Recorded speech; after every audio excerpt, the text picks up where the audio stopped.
work. So then we're going to share really quickly sort of a cross-sector picture of just a little bit of the nonprofits here. And I'm going to go ahead and start since I'm sitting here. So one of the great organizations that I haven't had experience with in Homer proper, but I have had experience with in my home state of Arizona, was hospice. Hospice is an incredibly gifted organization that makes a lifetime. It really stays true with people for a lifetime. Hospice of Homer was founded in 1985 and is dedicated to providing dignity, connection, and mobility to the ill and isolated of Homer and the surrounding areas. It also provides services free of charge. In addition to volunteer direct care and medical equipment loans, Hospice of Homer provides bereavement support for clients experiencing loss. In 2016, almost 77% of hospice's funding came from community donations. Every month, hospice loans out more than 100 pieces of medical equipment to those in need. On average, Hospice of Homer serves about 40 clients per month, and unlike other hospices, Hospice of Homer serves people in all stages of illness, not just end of life. Oh, and I'm Peggy Paver, Executive Director of Homer Council on the Arts.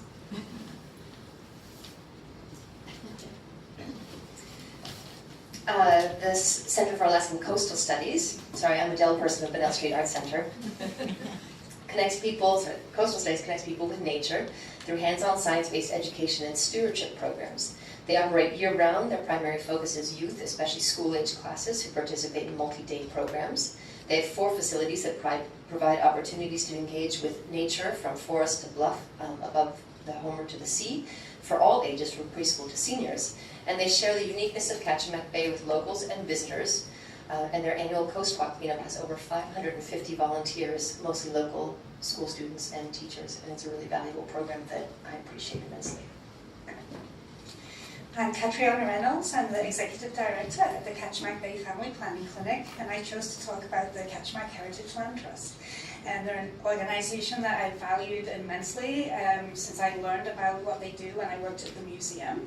And I had the good fortune to work for them for about 3 months back in 2003. But what I really appreciate about what they do is how they preserve land for everyone to use in one variety of form for the rest of forever, in perpetuity. I personally benefit from going to the Calvin and Coyle Trail, which I can walk to from my house, and that little bit of nature in the middle of town just means that we can all go and experience that as part of a lunch break, day-to-day life. And I love walking through the Kilcher Homestead to get down to the beach and head out towards Cottonwood Canyon. And I'm really appreciating the work that the council and that the Land Trust are doing to preserve our water that's flowing into the reservoir. So thank you for that. I'm Beth Trowbridge, the Director of the Center for Alaskan Coastal Studies, and I'd like to talk a little bit about the Homer Senior Center. They provide meals, transportation, housing, both independent and assisted, exercise and educational programs, and adult day services. As a nonprofit, they're always in need of donations and support from our community. One of the things that I particularly appreciate about them is the opportunities that they provide for multi-generational experiences. And they provide really important services for our aging population. And we appreciate at Coastal Studies the opportunity for our staff and our interns to go and provide programs on natural history to the residents, and then also learn from them and their wealth of experience and observations and living in the area. Hi, I'm Marie McCarty. I'm the Executive Director of Kachemak Heritage Land Trust, and I'm honored to talk about Homer Council on the Arts. And before I go into detail, I just really find this organization to be a wonderful part of the community. It's touched my family from the time my now adult children were tiny and they had participated in the arts programs for kids to all the events that we've been through over the years. So I really appreciate it. And I didn't realize until this evening that Council on the Arts is 42 years old. That's a long time to be a nonprofit in town. They make visual, literary, and performing arts an integral part of our lives. This year alone, they presented 10 gallery exhibits featuring local artists, produced 10 performances, including both touring and local performances, offered 28 classes for youth, adults, and multi-generational groups.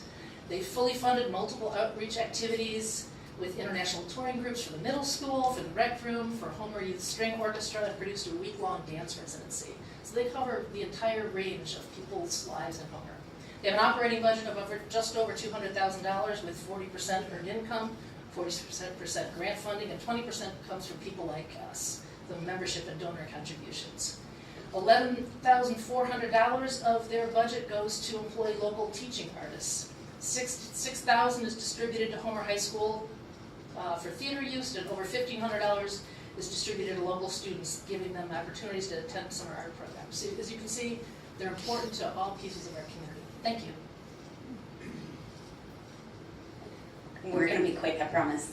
My name is Jessica Golden, and I'm the Executive Director with Hospice of Homer. And I'm speaking tonight on behalf of the Cook Inlet Keeper, which was founded in 1995 to protect the Cook Inlet watershed and all of the life it sustains. They've been doing that for 20 years. Inlet Keeper works with local residences and businesses around the region to make sure that our water is clean, our habitat is healthy, and our communities are strong. From hosting electronics recycling events that keep heavy metals and toxic chemicals out of our landfills and waterways, to studying and monitoring the impact of climate change on our salmon streams, to connecting local farmers and fishermen with customers through the food hub. Inlet Keeper is, and they put important, I would say, given how important fishing is to this community, I would say they are a vital part of the Homer community. Thank you.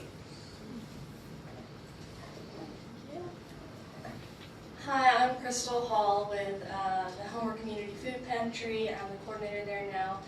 And I'm going to be speaking for Kachemak Bay Family Planning Clinic. Kachemak Bay Family Planning Clinic has been serving Homer since 1983. And they have served around 1,000 individuals each year.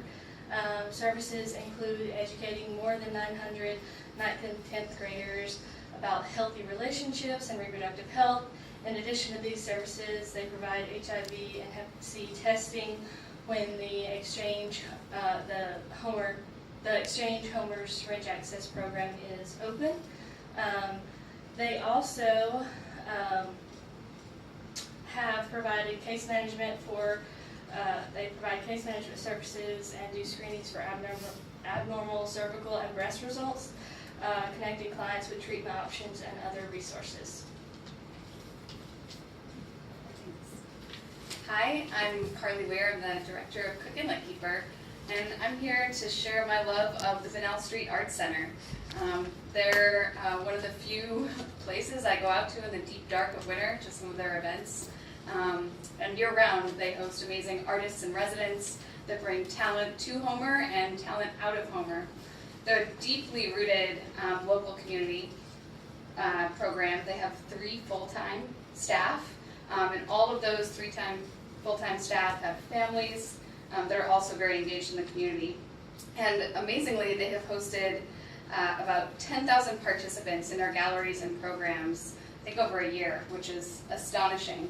They're one of the many art organizations that help make Homer a national art town and really help make this community what it is. So I love Bunnell, and I'm really grateful for their creative work that brings community together in Homer. Homer Food Pantry, here's the 2 numbers you need to know. 740 meals served to 740 distinct families this year. That's up 200 families from last year. Really. Thanks.